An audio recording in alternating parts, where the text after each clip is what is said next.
ዋው ዝኾነት ቁርሲ ብሓንሳብ ኬና ክንሰርሒና ናይ ነብሰ ጾር ማለት ንዕሸልና ንዓና ኣዝያ ጽብቕቲ ዝኾነት ግዜ ዝበሃል ዘይትወስድ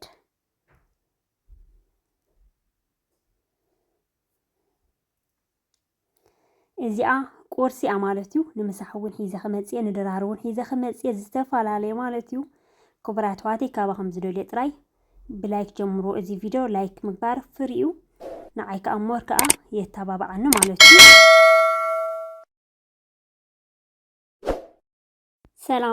ሰላም ኣመላዕለን ዘለኹም ክቡራት ኣሕዋት ሰላም እግዚአብሔር ምሳኹም ይኹን ናይ ሎሚ ዓንቲ መደበይ እምበኣር ክትፈትውዎ ተስፋ እንዳገበርኩ ቅድሚ ናኦም ባለይ ግን እቶም ሓደሽ ዘለኹም ላይክ ሳብስክራይብ ኮመንት እንዳገበርኩም ነዚ መዓልታዊ ሒዘ ዝመጽእ ቪድዮታት ተኸፈልቲ ክትኮኑ ብኽብሪ ዕድመኩም እቶም ምሳይ ፀናኹም ከዓ ከም ቀደምኩም ምትብባዕኹም ኣይፈለየኒ እዚ ቪድዮ ብላይክ ጀምርዎ ናይ ሎሚ ዓንቲ መደበይ እምበኣር ክቡራት ኣሕዋተይ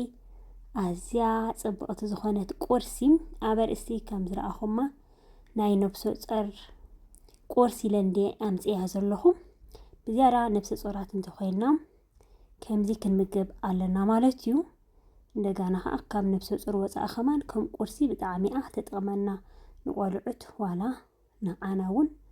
ትጠቅም እያ ማለት ብጣዕሚ ጽብቕቲ እያ ብዝያዳ ግን ነብሰ ጾር ኮይና ምክንያቱ ፕሮቲን ዘለዎ እንደገና ቪታሚን ዘለዎ ንኽንረክብ ትሕግዘና ቁርሲ እያ መጀመርያ ዝጥቀመሉ ኣብዚ ሕጂ ዘለኽዎ ደረጃ ኣነ ማለት እዩ እዚኣ ጽማቕ ትርእይዋ ዘለኹም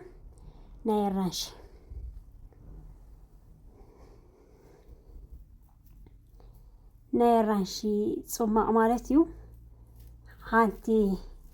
ግጅፍ ዝበለት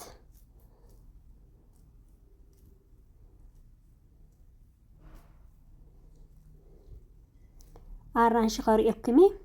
ትጸምእኮ ማለት ኣምታይ ገርኩም ጸምእኮን ከሪአኩሜ እዚኣም ይሰቱ ማለት እዩ ወይ ከዓኒ እንታይ ይገብር ደሓን ቪድዮ ከማን ክሰርሕ ዝጥቀመሉ ማለት እዩ ሓዋዊሰ እውን ሒዘልኩም ክመጽእ ንጉሆ ዝወስዶ ማለት እዩ እዚኣ ከዓ ሕጂ ንጉሆ እድሰትዮ ዘለኹ ዝጽማቕ እዚ ኣብዚኣ ከዓ ብፍቕሪ ዝፈትዎ ብፍቕሪ ማለት እዩ ግን ክቡራት ኣሕዋተይ ኖርዌይ ብሽኮት ማለት እዩ ከም ትርእይዎ ዘለኹም እዚኣ ከዓ ሓንቲ ክወስድ ተቐዳዲመ ንጉሆ እንተቆሪሰ ብጣዕሚ ስለ ዝኸብደኒ ኖርዌይ ብሽኮት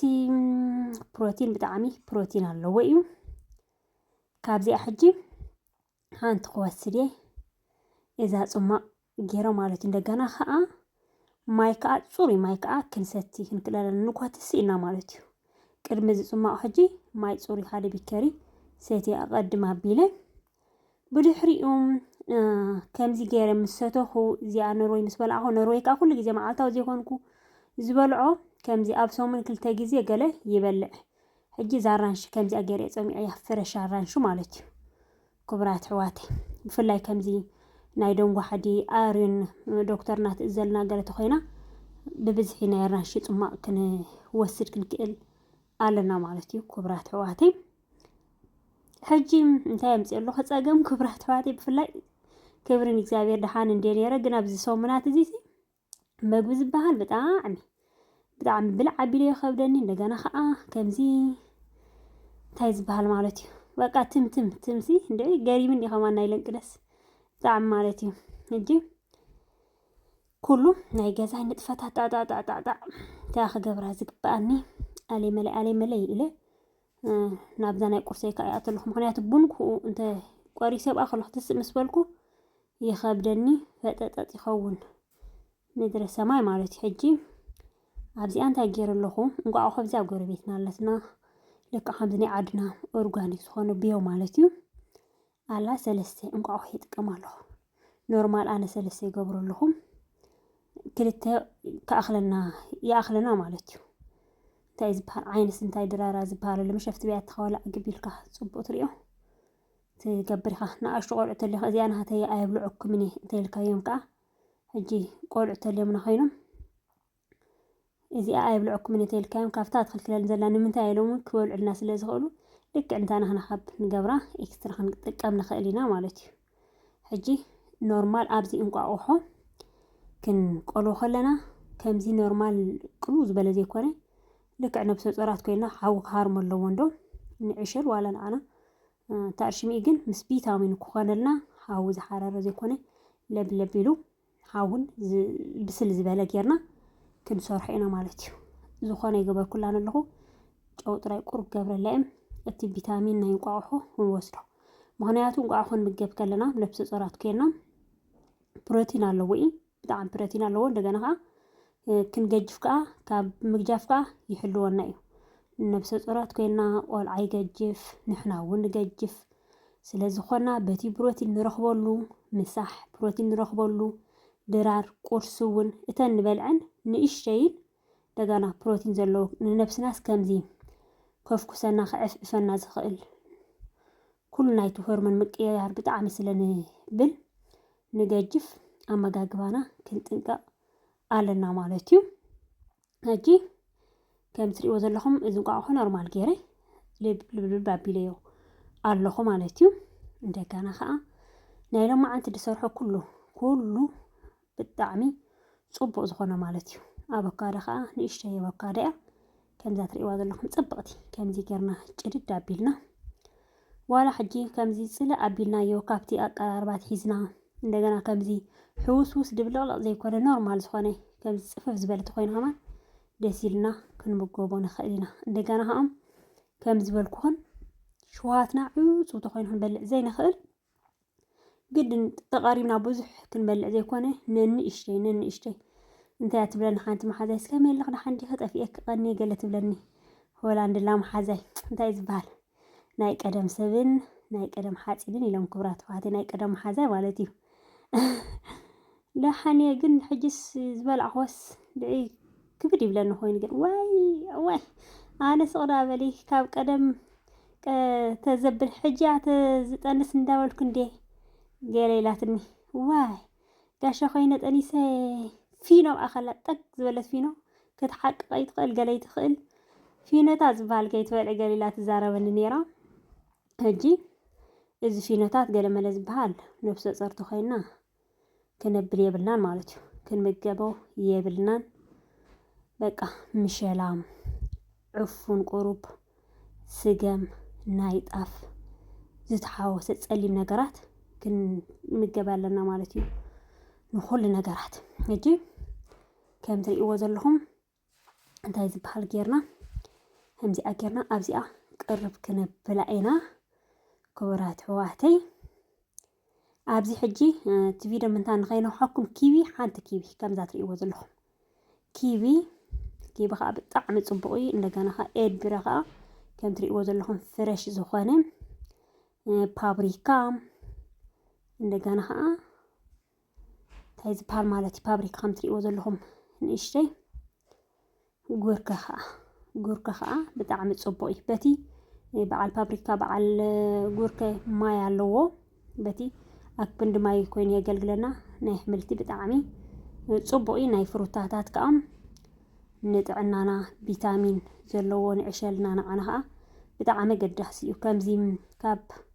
ሸውሃትና ዋላ ፍትኽፍት ንብለሉ ሸሓነ ሙሉእ ቢያቲ ሙሉእ ካብ ፃዕዳታት ዘለዎ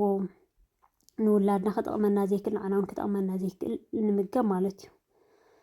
እንደገና ከዓ ሻሂ በዛ ጎኒ ፍሊሕ ኣለኹ ከም ትሪእዎ ዘለኹም እዚኣ ከዓ ሬዲ ገይረ ኣለኹ ኣብዚ ሕጂ ምስ ምንታይ ንበልዖ ኣብ ኣኸላ ኖርማል እኽልቲ ቁርሲ እያ ዋላ ሓደ ባኒ ዶ ገለ ከማን ብዙሓ የድልየናን ግን ክንውስኸሉ ተደልና ንእሽተይ ኣፍታ ባዴላ ጌርና ብጣዕሚ ደስ ትብለካ ፅብቕቲ እግዚኣብሔር መስገን በሊዐ ፅቡቅ ከምዚ ሰሪሐ ሓደ ግዜ ከም ዝብለኩም ዘለኹ ናይ ለንቅነት ዘይኮይኑ እምበር ብጣዕሚ እየ ከምዚ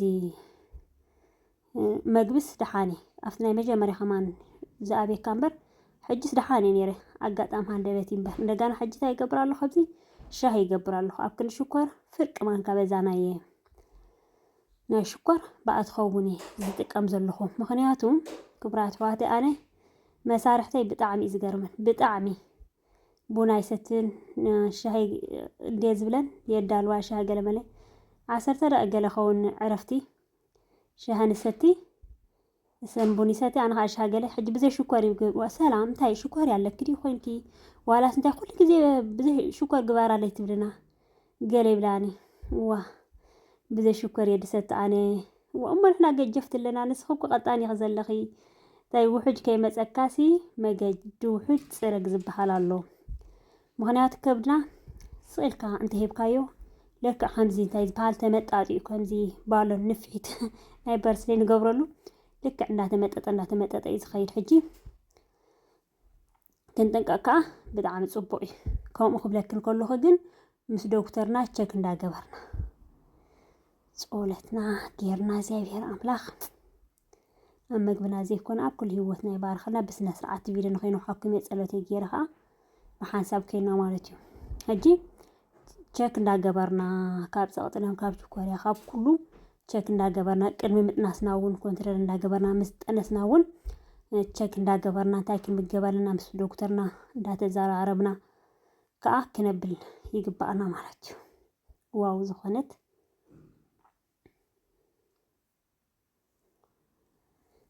قرسي كبرات حواتي بتعمي صبقتي